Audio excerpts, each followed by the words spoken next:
News 24 తెలుగుకు స్వాగతం. నా పేరు శ్రీలత. వార్తలోని ముఖ్యాంశాలు ఇప్పుడు చూద్దాం. కడప జిల్లా బద్వేల్ నియోజకవర్గం పూర్మావిల్ల పట్టణ పరిధిలో ఆపరేషన్ సింధూర్ విజయోత్సవ ర్యాలీ కార్యక్రమాన్ని ఏర్పాటు చేయదలిచిన మాజీ ఆర్మీ ఆఫీసర్ కెప్టెన్ ఎస్ఎస్ రాముడుతో న్యూస్ 24 తెలుగు ముచ్చటించింది.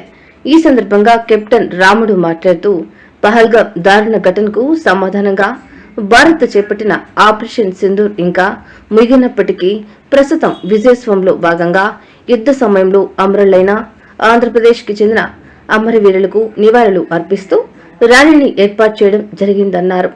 ఈ కార్యక్రమంలో మాజీ ఆర్మీ అధికారులు పాల్గొన్నారు.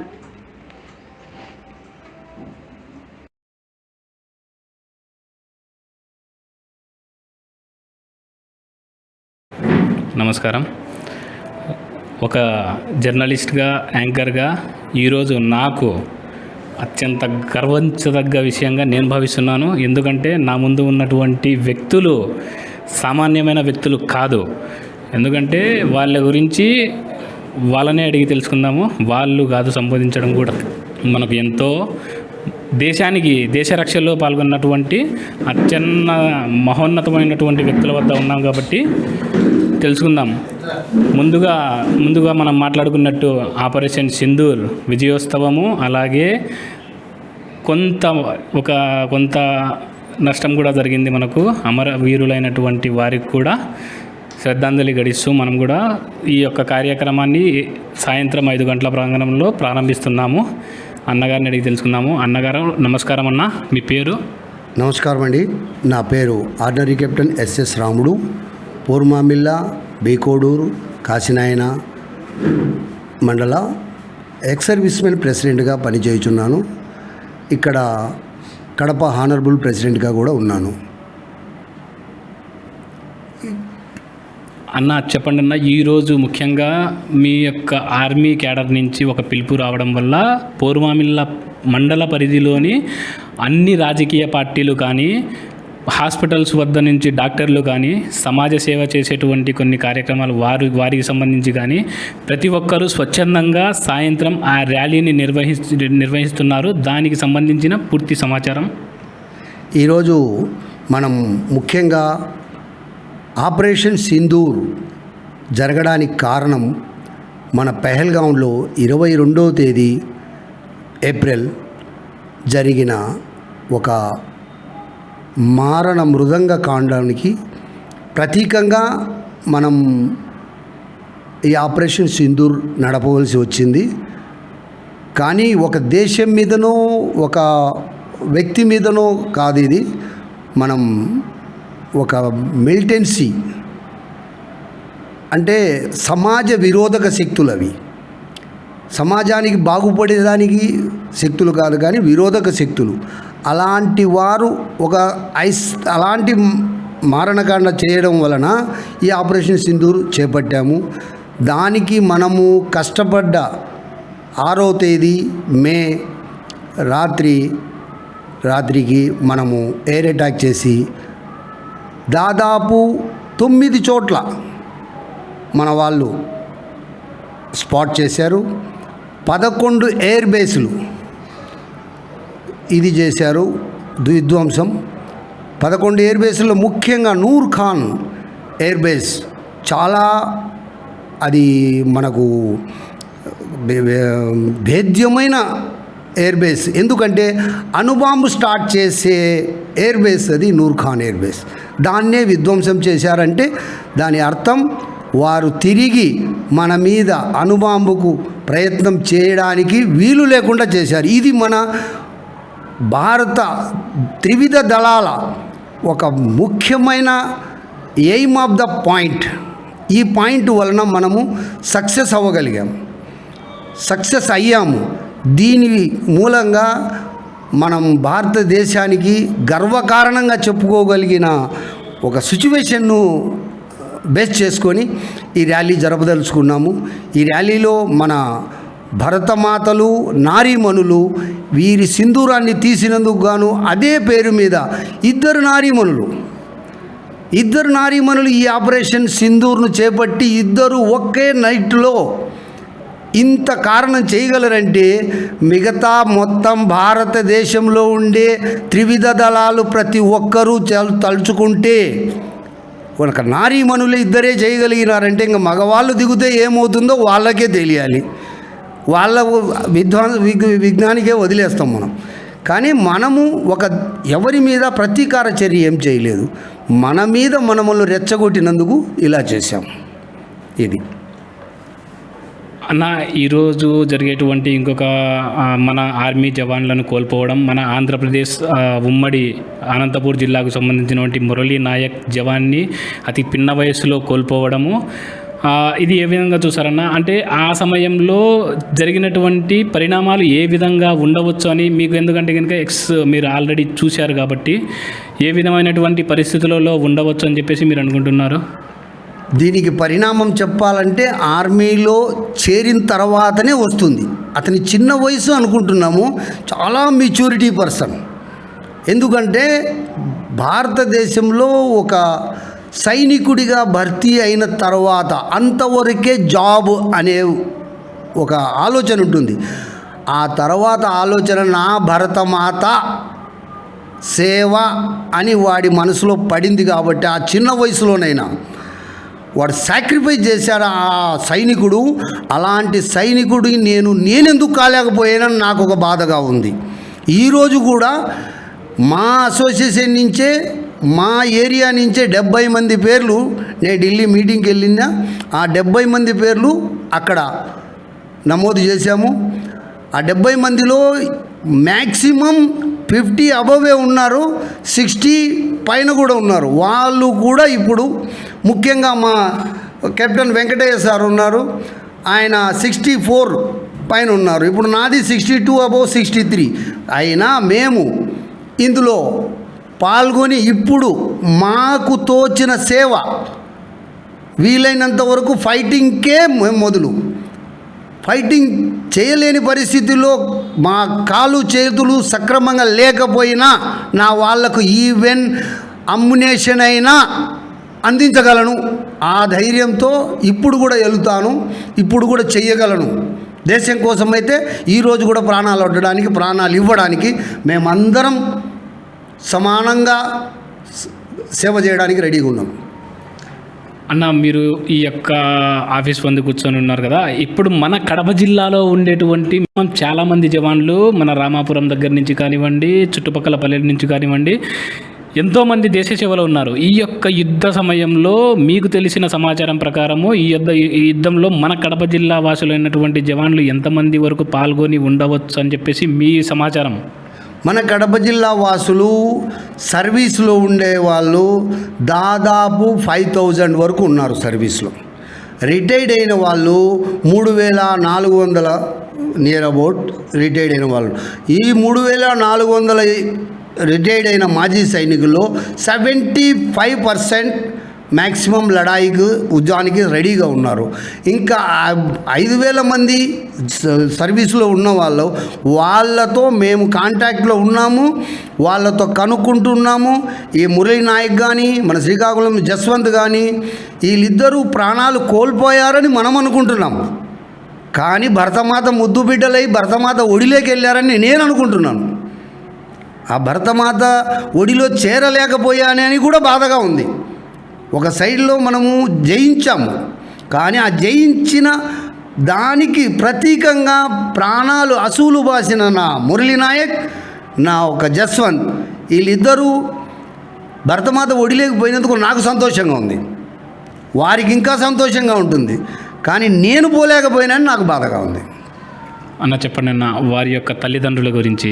చిన్న వయసు అని మాట్లాడుకున్నాం మనము. వారి యొక్క ఒక్కడే సంతానము, అందులోనూ ఇంకా వెనక ముందు ఎవరు కూడా లేరు. ప్రభుత్వం కానీ, కేంద్ర ప్రభుత్వం కానీ, రాష్ట్ర ప్రభుత్వం కానీ ఎంతవరకు ఆర్థిక సాయం చేసినప్పటికీ ఆ తల్లికి బిడ్డలేని ఒక అనుభూతి అనేది ఏ విధంగా తీర్చగలరు? అది వెళ్ళారు, అమరులయ్యారు, అది వేరే విషయం. ఆ యొక్క కుటుంబం గురించి మీరు ఏమనుకుంటున్నారు? ఆ కుటుంబానికి ఒక కొరత ఉంది. తన బిడ్డను పోయిన కొరతే ఉంది, కానీ మేమంతా కలిసి ఒక బిడ్డల వాళ్ళ తల్లిదండ్రులకు ఒక బిడ్డలమయ్యి మేము సేవ చేసుకోగలము, చేస్తాము అని కూడా వారికి అడుగడుగున మేము తోడుంటాము. జస్వంత్ కానీ మురళీ నాయక్ కానీ వారికి ఒక బిడ్డ పోయాడనే బాధే కానీ ఎంతమంది బిడ్డలు వచ్చారో ఆ సంతోషాన్ని కూడా చూడండి. బిడ్డ పోయినాడు, ఒక్కడే బిడ్డ, వారి గురించి ఆలోచన. మనకు ఫైనాన్షియల్గా ఎంత ఉన్నా కానీ బిడ్డే, కానీ ఆ బిడ్డకు బదులు మేము బిడ్డలమై మేము లాక్కొని వస్తాము. ఎంతవరకు అయినా మా ప్రాణాలు ఉన్నంత వరకు, మాకు ఊపిరి ఉన్నంత వరకు కూడా వాళ్లకు మేము బిడ్డలమై జీవిస్తాం. అన్న, ఇప్పుడు వారి గురించి వస్తే గత శనివారం రోజు అమెరికా కలుగజేసుకొని సాయంత్రం వేళలో ఇండియా పాకిస్తాన్ సింధూర్ ఈ యొక్క వారిని గురించి కొంచెం ఆపమని చెప్పేసి, ఆలోచించమని చెప్పేసి, కూర్చొని మాట్లాడండి అనే విధంగా వారు మాట్లాడడం జరిగింది. ఆ మాటలకు మన ఇండియా ఒప్పుకుంటూనే ఓకే అని చెప్పేసి కొద్ది గంటల విరామం తర్వాత వారికి కొంచెం చిన్న సందిగ్ధత ఏర్పాటు చేసి నిలిపివేస్తున్నాము అనేటువంటి ధోరణిలో ప్రచారం చేయడం జరిగింది. తద్వారా వెంటనే పాకిస్తాన్ వారి యొక్క నక్కబుద్ధి చూపించింది. దీన్ని మీరు ఎలా చూసుకుంటారు? అది అంటే దాదాపుగా ఆ యొక్క నిర్ణయం తీసుకున్నటువంటి 2.5-3 గంటల వ్యవధిలోనే మళ్ళీ వాళ్ళు కాల్పులు చేయడం అనేది ఏ విధంగా చూస్తారు? ఇది ఈరోజు కొత్త కాదు పాకిస్తాన్కు. ఎందుకంటే మేము Kargil war, OP Trident, OP Parakram ఎన్నో చూసాము. అందులో మున్ముందుగా పడగ ఎత్తి వచ్చేది పాకిస్తానే. ఆ పడగను మనం కొట్టిన వెంటనే అది పడగ అనుస్తుంది. మళ్ళీ తప్పుకున్న ఎంటమ్మడే వెనక నుంచి కాటేసే గుణము దానికి ఉంది. ఇంకా ట్రంప్ వాళ్ళు చెప్పారని మన మోదీ గారు ఆగలేదు. మన మోదీ గారు అందుకు ఆగలేదు. వన్స్ అపాన్ ఏ టైం మనం కార్గిల్ యుద్ధం చేశాము. ఆ టైంలో కూడా మనం అఫెన్స్లో వెళ్ళలేదు, డిఫెన్స్లో ఉన్నాం. అప్పుడు కూడా అఫెన్స్లో వెళ్ళలేదు, డిఫెన్స్లో ఉన్నాం. ఇప్పుడు కూడా మనము డిఫెన్సే చేశాం కానీ అఫెన్స్ చేయలేదు. అఫెన్స్ చేస్తే టోటల్ 24 గంటల్లో వన్ సైడ్ నేవల్ బ్లాక్ చేసేస్తుంది, వన్ సైడ్ ఎయిర్ అటాక్ చేస్తుంది, వన్ సైడ్ జేఎండ్కేలో మన ఆర్మీ క్లోజ్ చేసేస్తుంది. సముద్రంలో జేఎండ్కే సైడ్ నుంచి మన తలసేన ఎయిర్ అటాక్లో మొత్తం చేశామంటే 24 గంటల్లో పాకిస్తాన్ మ్యాప్ నుంచి తీసేయబడుతుంది. ఆ తర్వాత ఇండియాలో కలుపుకోవచ్చు. కానీ మోదీ గారు అలా ఆలోచన చేయలేదు. ఎందుకంటే ఒకరిని నిందించడం, ఒకరిని చంపేయడం మన పద్ధతి కాదు. దయా జాలి ఉన్న ఈ హిందుస్థాను, ఈ భారతదేశము ఒకరిని ఎప్పటికీ చంపాలని ఉద్దేశపూర్వకంగా ఎప్పటికీ పోదు. ఎందుకంటే నాకు తెలిసిన విషయం కాబట్టి. కార్గిల్లో కూడా మనం ఎంతో లోపలికి వెళ్ళి పట్టుకున్నాం కూడా, వాళ్ళ ఎంతో భూమిని ఆక్రమించాం, అయినా దాన్ని వదిలేసాం. ఎందుకంటే మనం అఫెన్స్లో వద్దు, డిఫెన్స్లోనే ఉందాము. అప్పుడు కూడా ఉన్న ప్రధానమంత్రి కానీ ఇప్పుడున్న ప్రధానమంత్రి కూడా చాలా చాకచక్యంగా ఇందులో ప్రాణ నష్టం మనకు పోయింది. ఒక 16 మంది మన ఇబ్బంది పడ్డారు, ప్రాణాలు అసూలు బాశారు.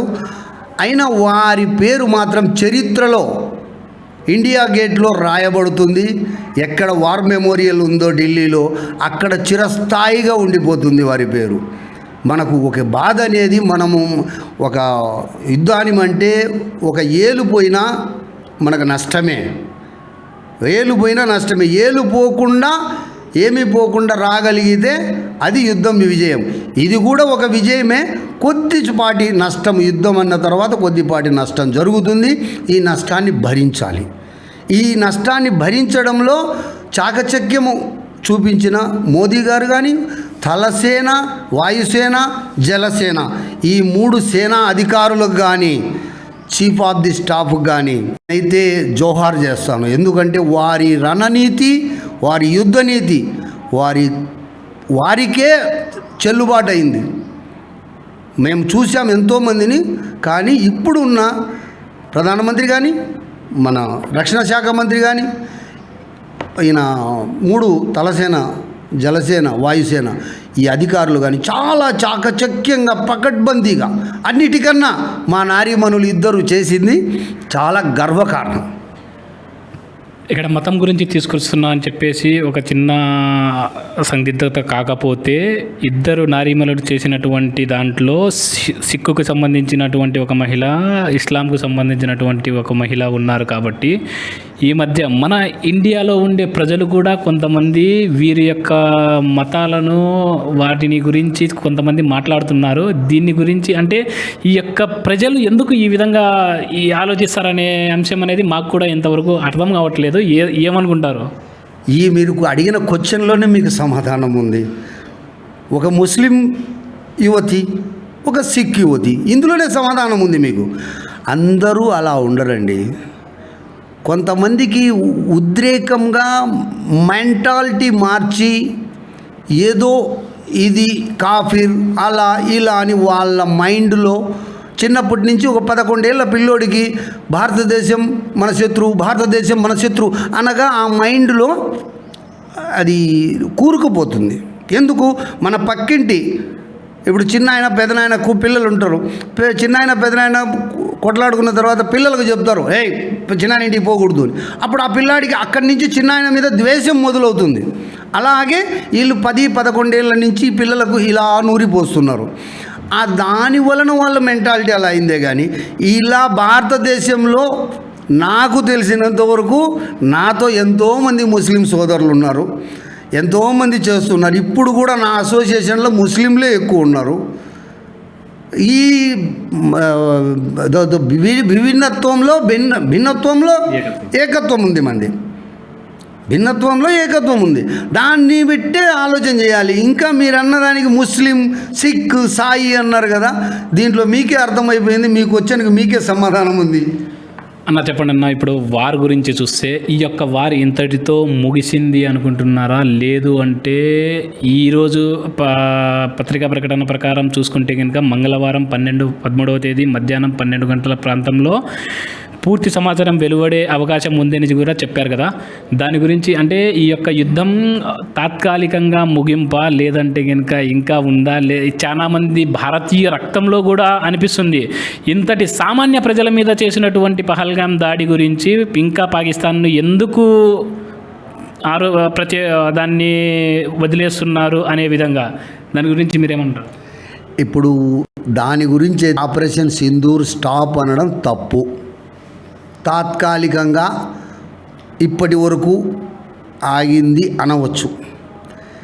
ఇక ముందు ఏదైనా జరిగితే ఇంతకన్నా ఎక్కువ ఘనంగా పరిణామం ఉండొచ్చు. కానీ దీని వలన, యుద్ధం వలన ఎందుకు ఆపాల్సి వచ్చింది అంటే, ఇప్పుడు మన వాళ్ళు యుద్ధాన్ని ఆపారు 5 గంటల సమయంలో మనకు మెసేజ్ వచ్చింది. ఆ మెసేజ్ వచ్చినప్పుడు 5 గంటలకు ఆగిపోయిందని మన వాళ్ళేమో స్టాప్ చేశారు. కానీ 3 గంటల తర్వాత 7:30-8 ఆ సమయంలో శ్రీనగర్, బారాముల్లా, కుప్వాడా, పూంచ్, రజౌరి ఈ సెక్టార్లలో, పంజాబ్లో హోషియార్పూర్, ఫిరోజ్పూర్ ఈ బోర్డర్లలో ఫైరింగ్ మొదలయ్యింది. పాకిస్తాన్ నుంచి మరి ఫైరింగ్ మొదలైంది. అంటే వాళ్లకు అలవాటు అన్నమాట. అది ఎనికి తగ్గినట్టే తగ్గి మళ్ళీ ఇది జరిగేది. వన్స్ అపాన్ ఏ టైం 1962లో జరిగింది ఇది. ఏది? చైనా. దాంట్లో ఇప్పుడు చెప్పుకోవాలంటే జస్వంత్ సింగ్ అనే ఒక సిపాయి 72 గంటలు ఒక డ్యూను ఆపాడు. ఆయన పేరు ఇప్పటికీ ఉంది. ఆయన ఇప్పటికీ డిఎస్సిలో పనిచేసి రిటైర్డ్ అయ్యాడు. అలాగే చైనా మాదిరే పాకిస్తాన్ కూడా.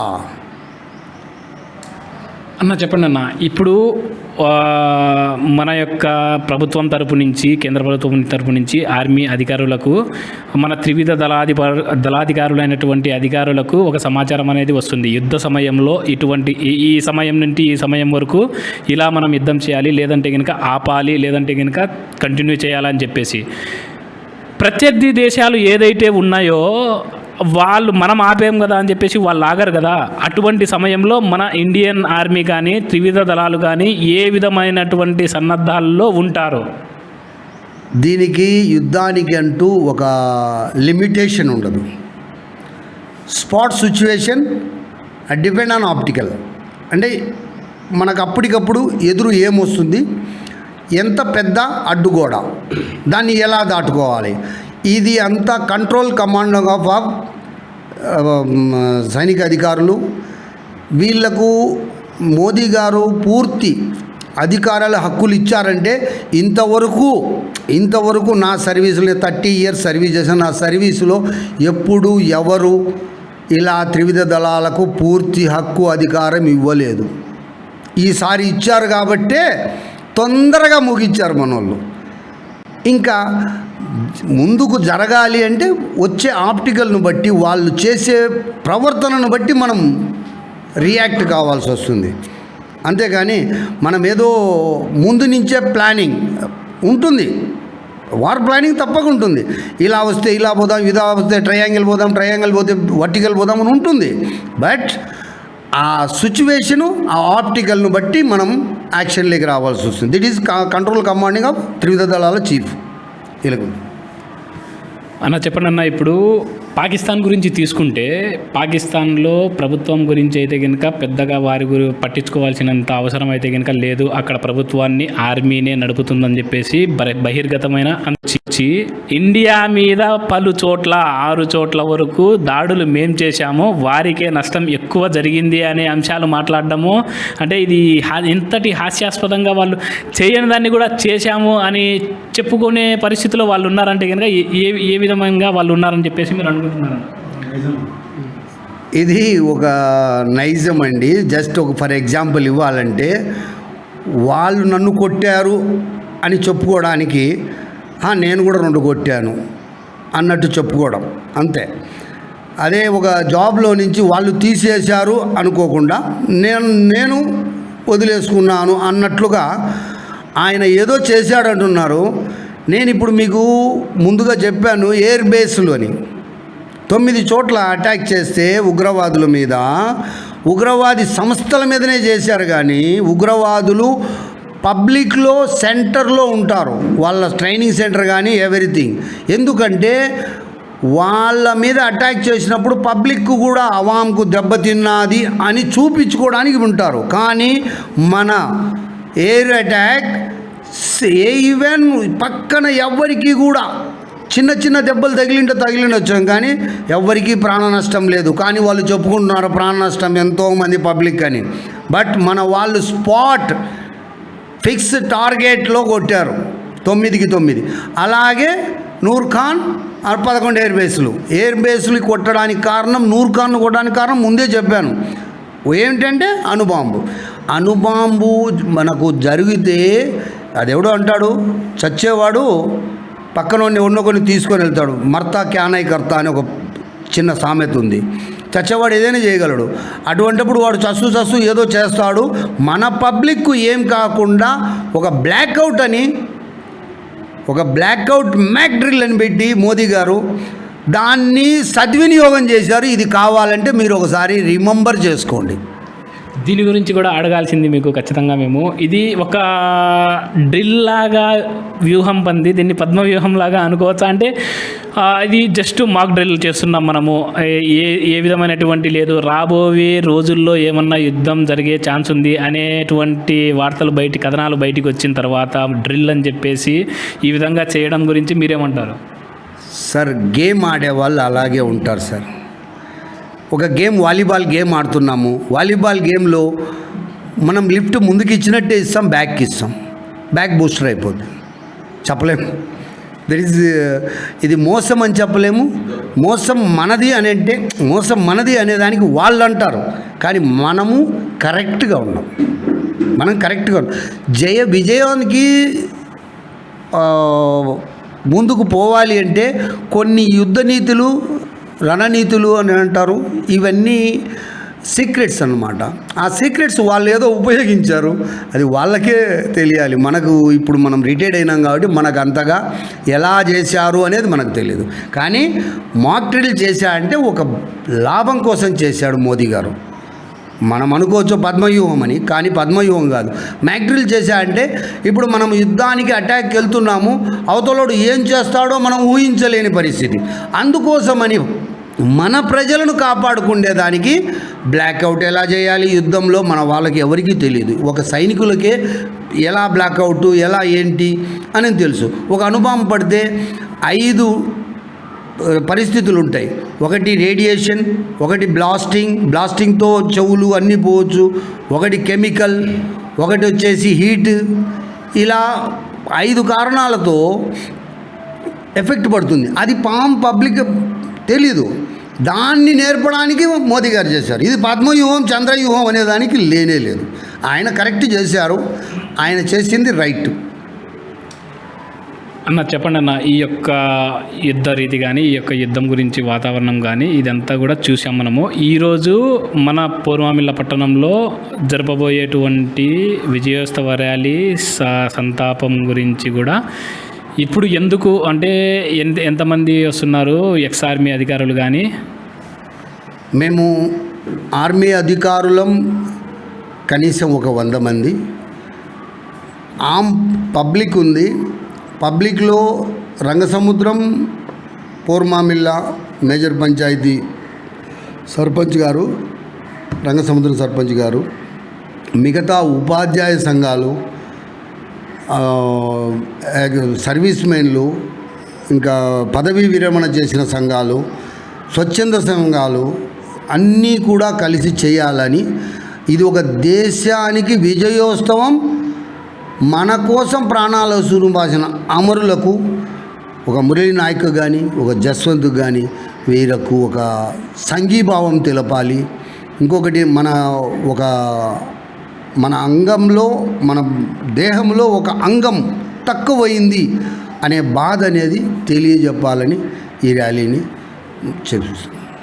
ఇంకొక ముఖ్యమైన విషయం అడగడం గురించి మర్చిపోయాను. దాని గురించి ఏంటంటే కనుక మన కేంద్ర ప్రభుత్వము ఈ మధ్య గత వారంలో విడుదల చేసినటువంటి ఒక నోటిఫికేషన్, అంటే దాదాపుగా ఆ ఉత్సాహవంతులు కానీ ఎక్స్ ఆర్మీ అధికారులు కానీ ఎవరైనా సరే ఉత్సాహవంతులు కానీ 18 నుంచి 42 సంవత్సరాల మధ్య వయసున్న వాళ్ళు త్రివిధ దళాలలో చేరేటువంటి అవకాశం కల్పించడం ఈ యుద్ధ సమయంలో, అంటే ఇది ఈ విధంగా చేయొచ్చు అంటారా? అంటే రాజ్యాంగం ప్రకారము అంటే ఇంత వయసున్న వాళ్ళని తీసుకొని వెళ్ళి యుద్ధం, అంటే ఎక్స్ ఆర్మీ అధికారులు అంటే వాళ్ళకి సర్వీస్ ఉంటుంది కాబట్టి వాళ్ళకు తెలుసు ఏ విధంగా యుద్ధం ఏ విధంగా చేయాలని చెప్పేసి.